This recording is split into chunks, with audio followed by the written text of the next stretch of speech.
महाराष्ट्र में बीजेपी ने स्थिति साफ कर दी है कि वो फिलहाल सरकार बनाने नहीं जा रही, लेकिन केंद्र में बीजेपी सरकार यानी मोदी सरकार एक के बाद एक अपने ताबड़तोड़ एजेंडे पर आगे बढ़ती जा रही है, ताबड़तोड़ फैसले लेते जा रही है। मजबूत सरकार की मंशा साफ हो रही है मोदी सरकार के फैसलों के जरिए। पहले सरकार ने ट्रिपल तलाक से मुस्लिम महिलाओं को आजादी दिलाई, फिर 370 से कश्मीर को मुक्त किया, लेकिन सबके जहन में सवाल यह है कि मोदी सरकार का अगला एजेंडा अब क्या है, जिसका जवाब शायद आज राजनाथ सिंह ने दे दिया। हम ऐसा क्यों कह रहे हैं आपको बताते हैं इस रिपोर्ट में, फिर उसके बाद मेहमानों से आपका परिचय और आज के बहस की शुरुआत करेंगे।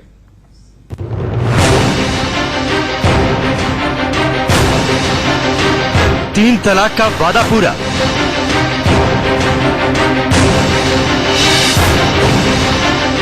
जम्मू कश्मीर से 370 हटाने का संकल्प सच,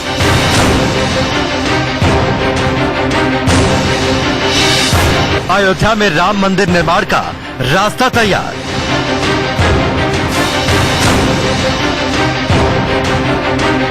क्या अब की बारी यूनिफॉर्म सिविल कोड की तैयारी। देश के रक्षा मंत्री का जवाब भले ही छोटा सा है, लेकिन इसके मायने काफी बड़े हैं। राजनाथ सिंह का ये कहना कि समय आ गया है बीजेपी के एक बड़े वादे की ओर ध्यान खींच रहा है, क्योंकि अब तक जो वादे नामुमकिन से लगते रहे थे वो सब एक एक कर किसी न किसी रूप में सच होते गए। आपने 370 भी किया, आपने राम मंदिर भी किया, अब क्या एक न्याय व्यवस्था को लेकर आप लोग करेंगे? क्योंकि ये कहा जाता रहा, कांग्रेस कहती है आपकी कब्जी करनी है। एक देश एक विधान के नारे के साथ आगे बढ़ रही बीजेपी का अगला टारगेट यूनिफॉर्म सिविल कोड है, और इसके लिए अंदर खाने मानो तैयारी शुरू हो गई है, क्योंकि नेताओं की जुबान पर ये लफ्ज चढ़ने लगा है। मान आचार संहिता पर विचार विमर्श होता रहता है। विचार विमर्श एक अलग सवाल है, लेकिन अभी कोई सरकार ऐसा कुछ लाने वाली है, ये दुष्प्रचार है। एक तरफ इस मुद्दे पर सियासत चल रही है, तो दूसरी तरफ सोमवार को दिल्ली हाई कोर्ट में यूनिफॉर्म सिविल कोड से जुड़ी याचिकाओं पर सुनवाई है। आपको बता दें कि पिछली सुनवाई में सुप्रीम कोर्ट ने कॉमन सिविल कोड पर सख्त टिप्पणी की थी। 1956 में हिंदू लॉ बनने के 63 साल बाद भी समान नागरिक संहिता लागू करने के प्रयास नहीं हुए। संविधान के भाग 4 में अनुच्छेद 44 में राज्य के नीति निर्देशक सिद्धांत में यूनिफॉर्म सिविल कोड की बात की गई है। सुप्रीम कोर्ट ने शाहबानो और सरला मुदगल केस के मामले में इसका जिक्र किया है। कोर्ट ने इस मामले में गोवा की मिसाल दी और कहा कि धर्म की परवाह किए बगैर सभी के लिए इसे लागू किया गया है। गोवा में जिन मुस्लिमों की शादियां पंजीकृत हैं, वो बहु विवाह नहीं कर सकते। गोवा में मुसलमानों के लिए 3 तलाक का पहले से ही कोई प्रावधान नहीं था। यूनिफॉर्म सिविल कोड का मुद्दा जब जब उछलता है, देश की सियासत में उबाल आ जाता है। मुस्लिम नेता अपने म्यान से तलवारें खींच लेते हैं। आखिर क्यों इस मुद्दे का जिक्र आते ही एक खास वर्ग के लोग हमलावर हो जाते हैं? अब ये समझ लीजिए कि आखिर ये यूनिफॉर्म सिविल कोड है क्या। यूनिफॉर्म सिविल कोड का मतलब हर नागरिक के लिए एक समान कानून। धर्म या जाति के आधार पर बने अलग अलग कानून खत्म हो जाएंगे। संविधान के अनुच्छेद 44 में समान नागरिक संहिता की बात कही गई है। संविधान के मुताबिक सभी नागरिकों के लिए एक समान कानून की कोशिश होगी। अभी हिंदुओं, मुस्लिमों और ईसाइयों के लिए अलग अलग कानून है। हिंदू, सिख, जैन और बौद्ध पर हिंदू कोड बिल लागू होता है। मुस्लिम, ईसाई और पारसी समुदाय का अपना अपना पर्सनल लॉ है। अभी शादी, तलाक, संपत्ति और बच्चा गोद लेने के मामले में सभी धर्मों के लोग अपने अपने पर्सनल लॉ मानते हैं। तो बवाल और गहमा गहमी का यही कारण है कि अलग अलग धर्मों के लिए पर्सनल लॉ खत्म हो जाएंगे और पूरे देश में हर नागरिक के लिए एक कानून होगा। लेकिन कब और कैसे, ये एक बड़ा सवाल है। Bureau report, India news. तो मान ले क्या कि अब की बारी कॉमन सिविल कोड की तैयारी। चलिए सबसे पहले आपका परिचय आज के मेहमानों से करवाते हैं। हमारे साथ राजीव जेटली है, भारतीय जनता पार्टी के प्रवक्ता, जीसी मल्होत्रा साहब हैं जो कि संविधान विशेषज्ञ हैं, डॉक्टर सैयद अब्बास है, पॉलिटिकल एनालिस्ट के तौर पर हमसे जुड़े हैं, अंबर जैदी है जो कि एक्टिविस्ट है और साथ ही इस मामले में पेटिशनर भी हैं। हमारे साथ बुनई नईम हाशमी साहब हैं जो कि इस्लामिक स्कॉलर हैं। लेकिन सबसे पहले मैं बहस की शुरुआत राजीव जेटली आपसे करता हूं। राजनाथ सिंह ने कहा कि समय आ गया है, तो माने कि कॉमन सिविल कोड का वक्त आ चुका है, सरकार इस दिशा में कदम आगे बढ़ाएगी।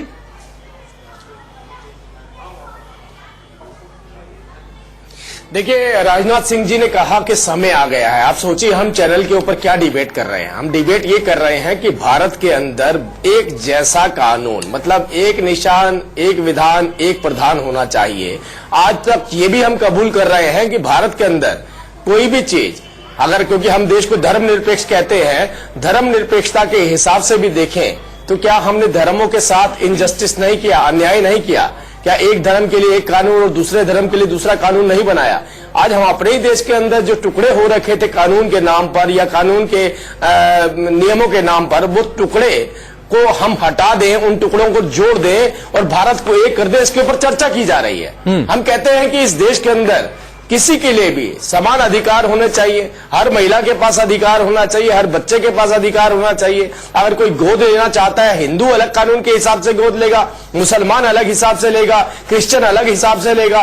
महिलाओं के अधिकार की बात आएगी तो हिंदू महिलाओं के लिए अलग अधिकार होंगे, मुस्लिम के लिए अलग होंगे और उस क्रिश्चियन के लिए अलग होंगे। बहुत सारी चुनौतियां पैदा की गई केवल राजनीतिक सर्वाइवल के लिए, आज से नहीं पैदा की गई, ये बहुत लंबे वक्त से। देखिए, बाबा साहब अम्बेडकर जी ने भी इसकी खिलाफत करी थी। बाबा साहब अम्बेडकर भी यही चाहते थे कि एक जैसा कानून हो भारत के अंदर। धर्मनिरपेक्ष हमारा देश है, सभी धर्मों का सम्मान करना हमारा दायित्व है, लेकिन इसका यह मतलब नहीं है कि हम कानून भी अलग अलग बना दें। ठीक है। उसके बाद एनसी चैटर्जी साहब ने भी इस बात को बहुत अच्छे तरीके से उठाया, जेबी कृपलानी जी ने उठाया, वक्त वक्त पे इस बात को उठाया गया, लेकिन पता नहीं कौन सी राजनीति करनी थी, किसको खुश करना था। राजीव जेटली, ये बात तो ठीक है, ये तो बात आपने कॉमन सिविल कोड के फेवर में रखी, कॉमन सिविल कोड के फेवर में रखी। मेरा सवाल ये था, क्या वक्त आ गया है अब कॉमन सिविल कोड का?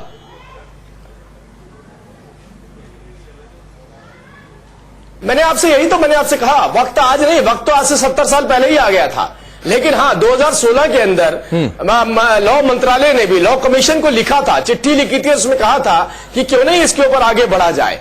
मैं ये नहीं कहता हूं कि हम इमीडिएटली इसके ऊपर कोई आगे बढ़ने वाले हैं, कोई ऐसा विचार किया गया है, लेकिन विचार के ऊपर चर्चा हो रही है, ये भी बहुत अच्छी बात है कि आज तक जो तुष्टीकरण की राजनीति होती थी, अपीजमेंट की राजनीति होती थी, उस पर चर्चा भी नहीं होती थी। ठीक है, चलिए मैं आपकी बात को ऐसे मानकर चलता हूं, ऐसे मानकर आगे चलता हूं और बढ़ाता हूं इस डिबेट को कि कॉमन सिविल कोड का वक्त आ चुका है।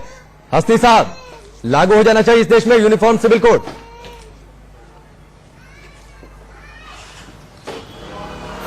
जी, सबसे पहले इंडिया न्यूज के तमाम नाजरीन की खिदमत में अस्सलामु अलैकुम रहमतुल्लाहि व बरकातुहू। ऑल इंडिया उलमा बोर्ड के प्रेसिडेंट मौलाना नियाज अहमद कासमी, उनका कहना यह है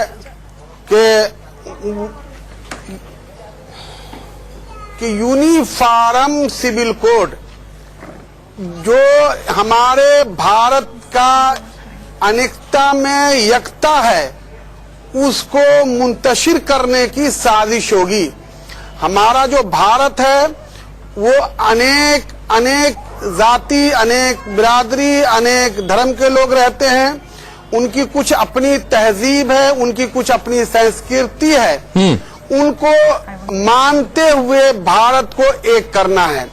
हस्ती साहब बड़ी माफी के साथ आपने अनेकता में एकता की बात कही। अपना तहजीब है, उनकी कुछ अपनी संस्कृति है, उनको मानते हुए भारत को एक करना है। हस्ती साहब बड़ी माफी के साथ आपने अनेकता में एकता की बात कही। अगर सबके लिए एक कानून हो जाता है तो इससे तो और ज्यादा एकता होगी ना। अनेकता में एकता वो डिस्टर्ब कैसे होगी? एक मिनट नंबर में आता हूँ।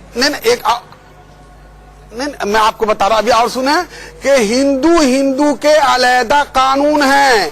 नॉर्थ इंडिया के हिंदू के अंदर मामू भांजी की शादी नहीं होती है। साउथ इंडिया केरला के अंदर मामू भांजी की शादी की परमिशन है। आप इसको कहां कहां एक एक करने की कोशिश करेंगे। ये एक कानून बन जाने से कोई देश का खुशहाली और तरक्की नहीं हो सकता। नहीं, क्यों? ये कौन सा लॉजिक है जो आप तर्क दे रहे हैं? ये कौन सा लॉजिक है? आप धर्म के आड़ में छिपकर आप यूनिफॉर्म सिविल कोड का विरोध कर रहे हैं। लेकिन धर्म की आड़ में छिपकर आप यूनिफॉर्म सिविल कोड का विरोध करना चाहते हैं। सीधे से आप बोलिए फिर। थोप के ये भारत के लोगों की आवाज को दबाने की साजिश है, जिसे ऑल इंडिया उलमा बोर्ड रिजेक्ट करता है। नहीं, आप धर्म की आड़ में ना, अब्बास साहब मैं आता हूं अंबर आपके पास, चूंकि आप पेटिशनर भी हैं। अब्बास साहब का एक रिएक्शन ले लूं। धर्म की आड़ में छिपकर विरोध हो रहा है यूनिफॉर्म सिविल कोड का।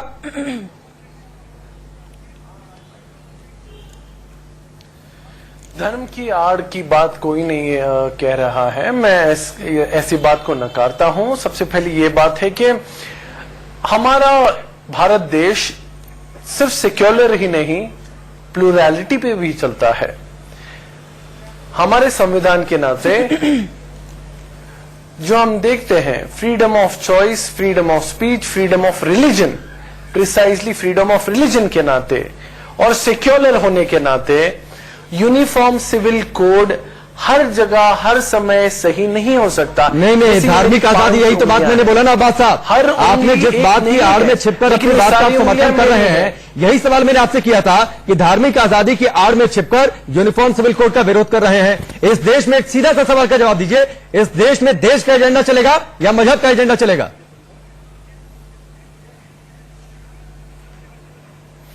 बहुत सिंपल सी बात है, जैसे मेरी 5 उंगलियां एक नहीं है, यूनिफॉर्म नहीं है, ऐसे यूनिफॉर्म सिविल कोड नहीं रह सकता। हर उंगली है लेकिन ये मेरी है। वैसे ही भारत देश में ऐसा ही है, अलग अलग मजहब। नहीं, एक नंबर में इसके बाद आप अगर मैं इन उंगलियों को यूं मोड़ दूं ना तो ये बराबर हो जाती है। हमें थोड़ा सा एडजस्ट करना पड़ता है। नहीं, एडजस्ट क्यों? नहीं, एडजस्ट क्यों अमर?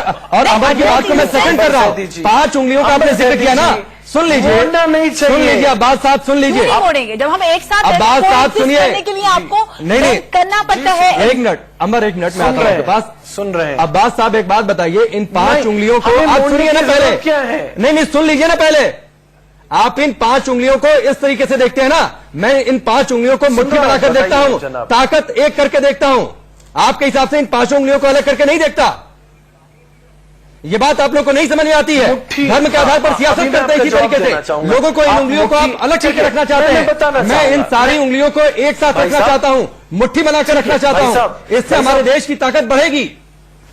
बहुत अच्छी बात है, बहुत अच्छी बात है। ठीक है एंकर साहब, आपकी बहुत अच्छी बात है सरांकों पर।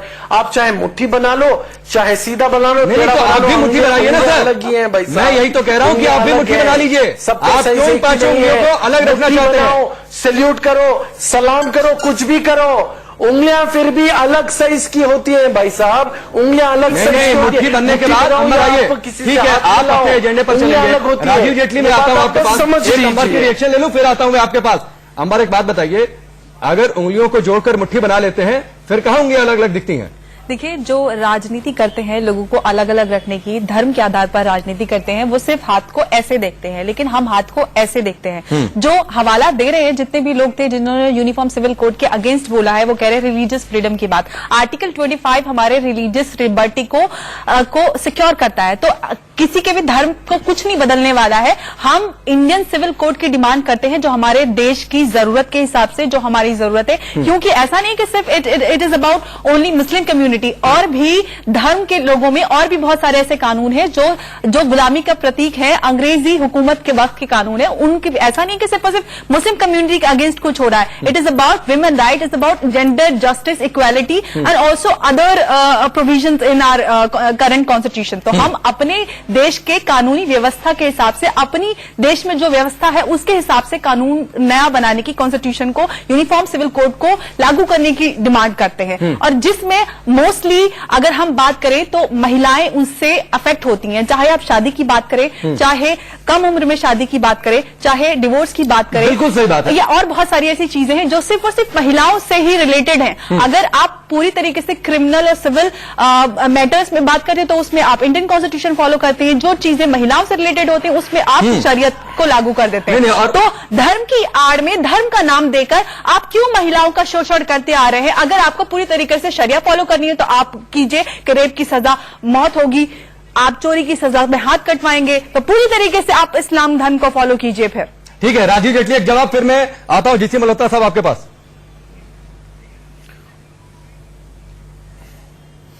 देखिए, मैं दोबारा से बोलना चाहूंगा कि इसको अगर धर्म के एंगल से देखेंगे तो धार्मिक रूप में तो बहुत राजनीति हो चुकी है उसके ऊपर। हिंदू परंपरा और हिंदू शास्त्रों के हिसाब से भी देखा जाए तो 1952 के अंदर जब हिंदू कोड बिल लाया गया था तो उसका विरोध हुआ था, बहुत ज्यादा विरोध हुआ था। हिंदू महासभा ने भी विरोध किया था। मैंने आपको बताया कि उस टाइम एनसी चैटर्जी ने इस बात को रखा था कि आप जब कानून बना ही रहे हैं तो सबके लिए कानून क्यों नहीं बनाते। तो ऐसा नहीं है कि इसको धार्मिक चश्मे से देखा जाना चाहिए।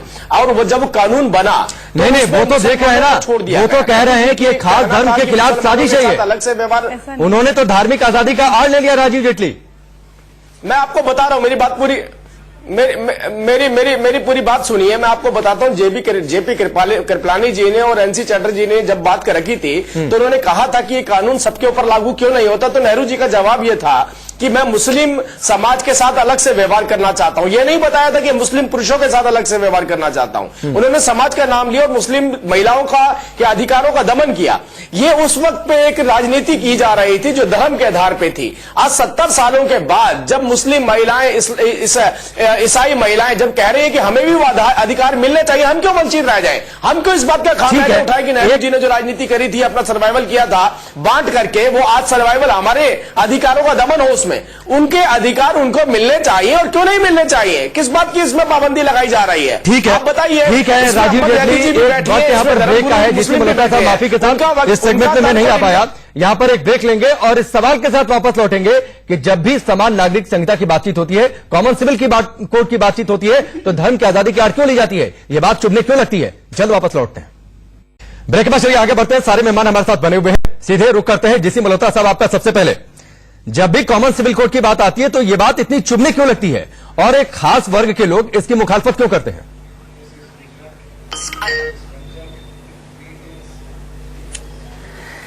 देखिए, ऐसा है कि हमारे समाज में, कम्युनिटीज में कई कुरीतियां हैं। जैसा कि अभी कहा था कि हिंदू समाज में भी कुछ कुरीतियां थी जब हिंदू कोड बिल लाया गया। हमारे directive principle of state policy article 44 में सीधा कहा गया है कि स्टेट एंडेवर करेगी एक uniform law, one country one law सबके लिए। सीआरपीसी वन लॉ है, सीपीसी वन लॉ है, पर्सनल लॉज जो हैं वो अलग-अलग हैं। अब हिंदुओं की कुरीतियां धीरे धीरे खत्म की, हालांकि उस वक्त अपोजिशन तब भी थी, सती के लिए देखो या बच्चे बच्चियों की शादियों के लिए देखो, वो थी। इसी तरह मुस्लिम्स में भी ओपोजिशन थी। अभी अब इंस्टेंट तलाक बिल पास हुआ तो कितना ओपोजिशन था, पर पास हो गया। इसी तरह अगर आप टैक्सेस में देखेंगे तो टैक्सेस में Hindu HUF, Hindu undivided family में बना के टैक्स बच जाते हैं।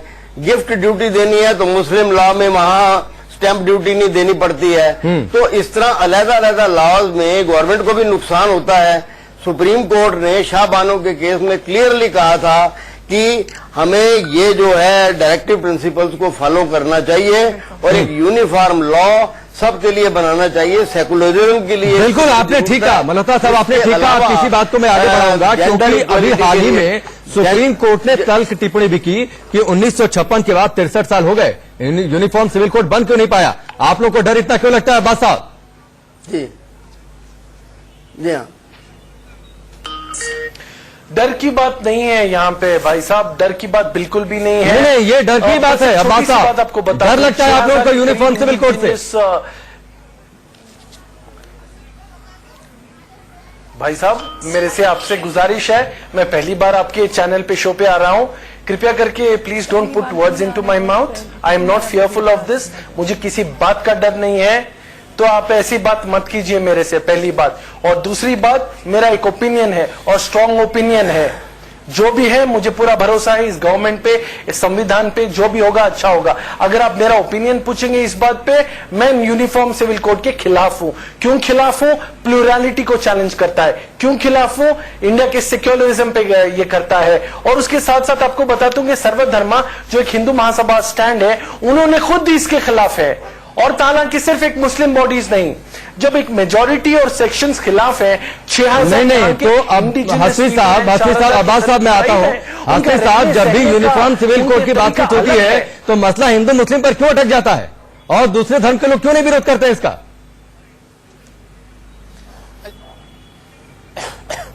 अगर आप इस बात को पोलराइज करना चाहते हैं तो मैं कुछ नहीं कर सकता भाई साहब। हिंदू मुसलमान की कोर्ट पे जब कोई बात मामला है, आता पोलराइज की बात नहीं है। तो मुसलमान का नहीं। मैं आपको एक बात अब अब्बास साहब आपकी साइड के हैं, उनको भी सुन लीजिए। मुसलमानों की बुलंद हो जाती है तो आप इसको आमना सामना हिंदू मुसलमान कर देते हैं। ये हिंदू मुसलमान का नहीं। मैं आपको एक बात, अब अब्बास साहब आपकी साइड के हैं, उनको भी सुन लीजिए। मुसलमानों की बुलंद हो जाती है तो आप इसको आमना सामना हिंदू मुसलमान कर देते हैं। ये हिंदू मुसलमान का मामला नहीं, हम नहीं कर देते हैं आसिफ साहब ना, हम कहाँ कर देते हैं। मैंने तो सिर्फ एक सवाल किया और किसी ने विरोध तो नहीं किया ना। आप ही की साइड के लोग क्यों विरोध करने लगते हैं? कानून है ये। और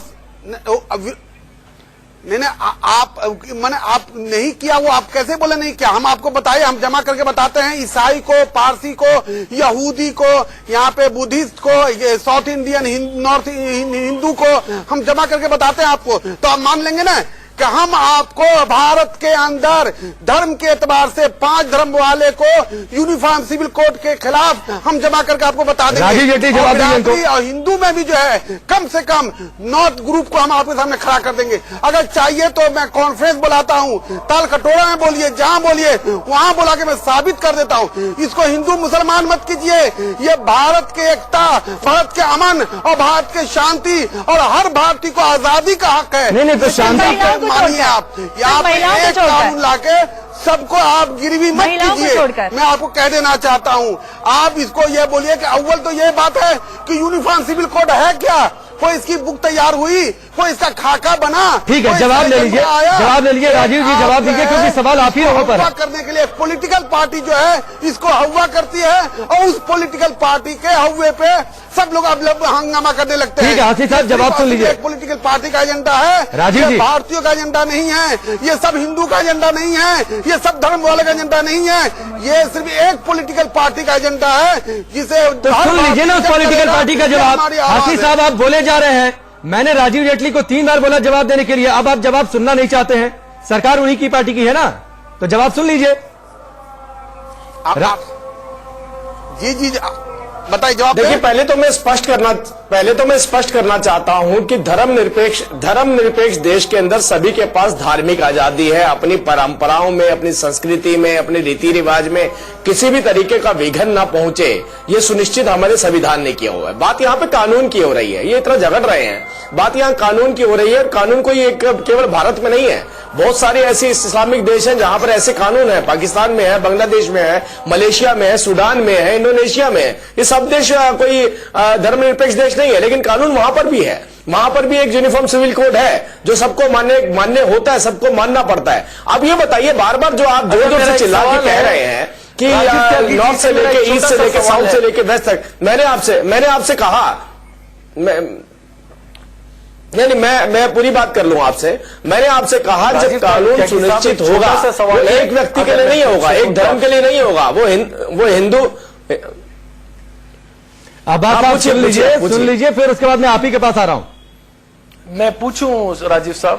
अरे भाई बोलने दीजिए ना। ठीक है, आप इनको सवाल पूछने दीजिए, सारे संशय इनके दूर करने हैं। चलिए पूछ लीजिए अब्बास साहब, पूछ लीजिए। अब इन्हीं दोनों को स्क्रीन पर रखिए, राजीव जेटली और अब्बास साहब को स्क्रीन पर लाइए।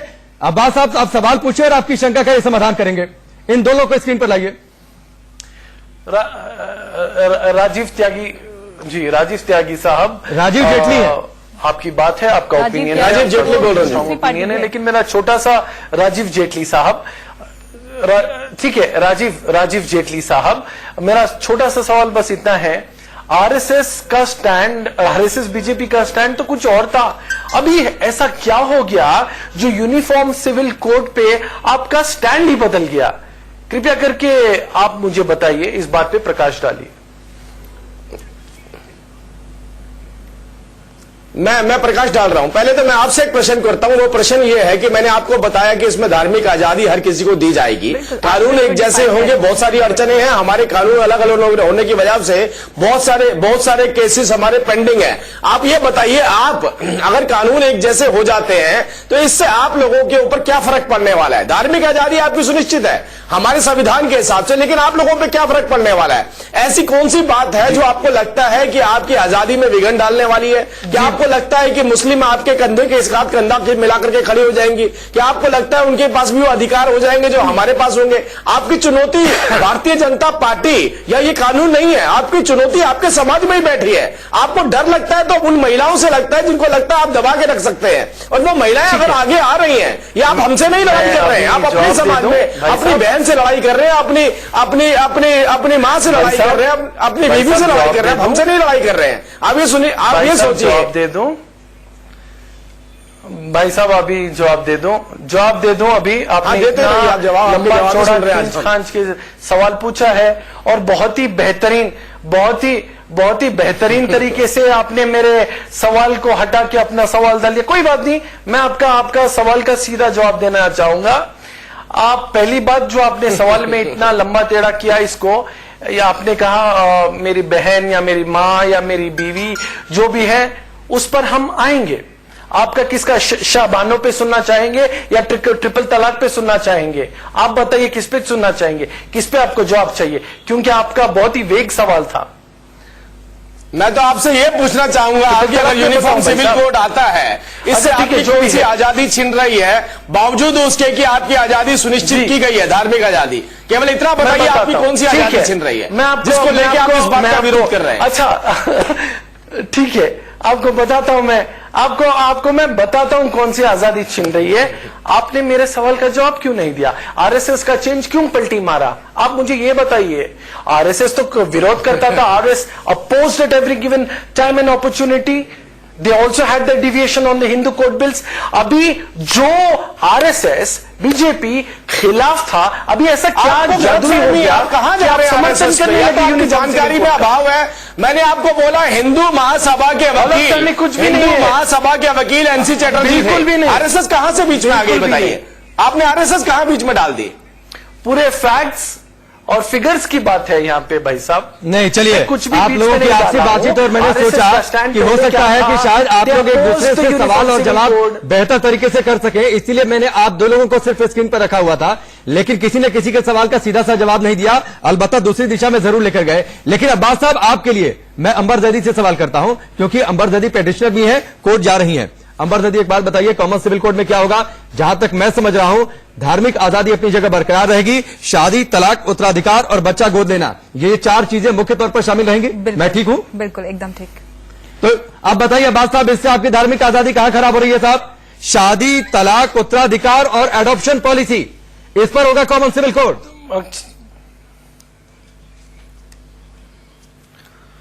धार्मिक आजादी की बात मौलाना साहब ने की थी, मैंने नहीं। अरे आपने घुमा कर ली थी साहब, थोड़ा सा कि साहब आपने थोड़ी सी घुमा कर ली थी बात थी।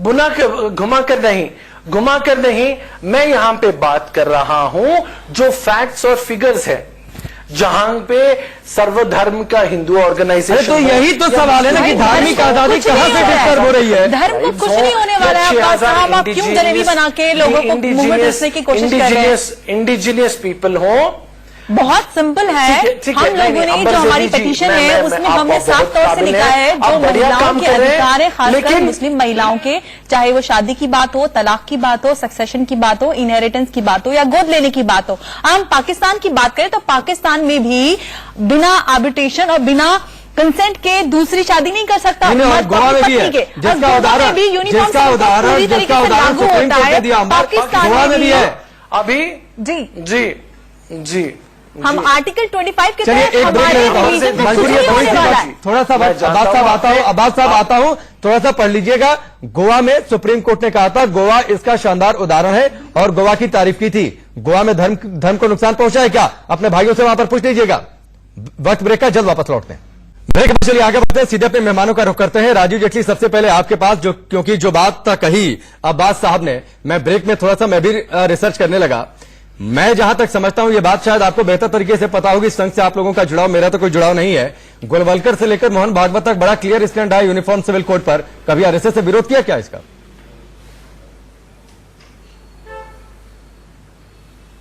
बिल्कुल नहीं, हमने तो देखिए आरएसएस ने हमेशा से इस बात की पक्षधर रही कि एक निशान, एक विधान और एक प्रधान। भारतीय जनता पार्टी, आरएसएस, चाहे कोई भी राष्ट्रवादी संगठन था, उसने इसी बात की वकालत करी। आप बताइए कहां पर ये प्रश्न उठता है कि आप नहीं, ये कोई रिसर्च बुक थी अब्बास साहब की। अब्बास साहब जरा अपना रिसर्च का रेफरेंस दे दीजिए इनको। जी बिल्कुल, मैं तो तैयार समझ आ रहा है क्या बोलना चाह रहे हैं। मैं आपकी विश्वास की बहुत देर से डिबेट में समझने की कोशिश कर रहा हूँ, पूछना क्या चाह रहे हैं। मैं आपको ट्विटर पे ये अभी ट्वीट करूंगा, इन खबर @इन खबर, आप पढ़ लीजिएगा कि कितनी बार विरोध किया था आरएसएस इसी बात पे, कैसे उनका स्टैंड अप। नहीं, उसमें राजीव जेटली को टैग कर दीजिएगा। अभी मैं अब्बास साहब एक तो समझिए कि हम कोई पॉलिटिकल पार्टी नहीं है। आपने जिस बात का विरोध किया था, आप राजीव जेटली, बीजेपी और आरएसएस को टैग कर दीजिएगा। शायद उनको ज्यादा बेहतर इसकी जरूरत होगी आईना दिखाने की। अरे ऐसा है ना, आप अपना कैमरा जूम करवाइए, देखिए ना, दिखाइए तो सही क्या दिखाना चाह रहे हैं। दिखा दीजिए अब्बास साहब एक बार इनको। लीजिए, बिल्कुल लीजिए, आप जूम कीजिए। लीजिए, देखिए भाई साहब। नहीं, ये भेज दीजिएगा राजीव जेटली को। अब आपकी स्क्रीन पर तो मुझे समझ में नहीं आ रहा है, आप पढ़ लीजिए मेरे सामने। लेकिन अब्बास साहब एक बात बताइए, जो सवाल था और जिसका अंबर जैदी ने जिक्र उन्हें किया, खुद समझ नहीं आ रहा वो पूछना क्या चाहते हैं, उन्हें खुद समझ नहीं आ रहा, आपको क्या समझ आएगा। नहीं, शादी, तलाक, उत्तराधिकार और एडॉप्शन पॉलिसी है इसमें आपकी धार्मिक आजादी कहां से डिस्टर्ब हो रही है? आप सिर्फ माहौल को गर्म करना चाहते हैं, जलेबी बनाना चाहते हैं, जो अंबर ने कहा।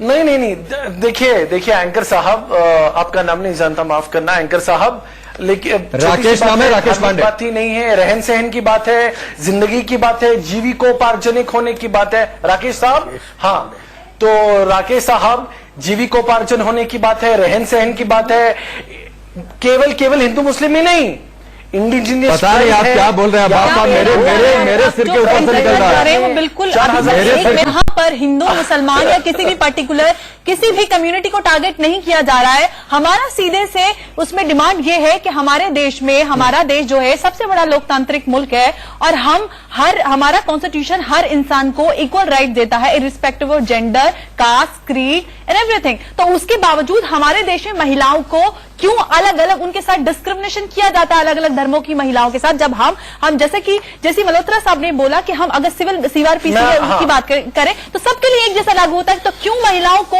उनके साथ क्यों सौतेला रवैया बरता जाता है? क्यों महिलाओं को उनकी शादी में कोई सिक्योरिटी नहीं दी जाती? क्यों महिलाओं को उनकी डिवोर्स में कोई सिक्योरिटी नहीं है? क्यों उनको इनहेरिटेंस नहीं मिलता? क्यों उनको सक्सेशन में एक जवाब हमारा धर्म को कुछ नहीं होने वाला है। अंबर एक जवाब ले लेते हैं।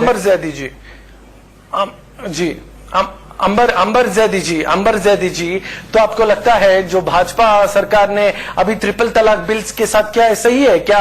वहां पे कहां है हमारी महिलाओं के लिए प्रोविजन? ना प्रोविजन है, और उसके साथ साथ जो हमारे मुस्लिम महिला उनको जेल भरो आंदोलन कर रहे हैं लोग। जो कि नहीं है वो सब सॉर्ट आउट हो जाएंगे। चलिए ठीक है अब्बास साहब, आप फिर घूम फिराकर वहीं स्टैंड पर आ जाते हैं। आपको जलेबी बनाना है जो अंबर जैदी ने कहा। मल्होत्रा साहब, आपको अब्बास साहब की कोई बात समझ में आई, या सिर्फ वाकई ये सिर्फ माहौल को गर्म करना चाहते हैं, विरोध करना है और धर्म की आड़ में अपनी सियासत चमकानी है, अपना स्टैंड क्लियर करना है? आपको लगता क्या है? बिल्कुल भी नहीं। जलेबी आपको पसंद है और धर्म की बात मैं नहीं कर रहा हूँ। नहीं, जलेबी मुझे वाकई पसंद है, लेकिन आप वाली जलेबी नहीं, जो हलवाई की दुकान पर बनती है वो जलेबी पसंद है। अब्बास साहब, आप वाली जलेबी पसंद है। मल्होत्रा साहब को सुन लीजिए, पैनल पर सबसे खाइए और खुश रहिए, खाइए और खुश रहिए। राकेश जी, आप ठीक कह रहे हैं, पर मैं ये कहता हूं कि ये कुरीतियां जो हैं सिर्फ अपनी मुस्लिम कम्युनिटी के लिए ही नहीं है, और जगह पे भी है। जैसे ऑनर किलिंग्स देखो आप होती हैं, उनके लिए ये कुरीति है। औरतों के लिए हर जगह पे कहीं मंदिर नहीं जाने देते, कहीं तो इस तरह की जेंडर इनइक्वालिटीज हैं, ये हर जगह पे और हर धर्म में है। और अगर ये यूनिफॉर्म सिविल कोड आ जाएगा तो सेकुलरिज्म के लिए बहुत अच्छा होगा।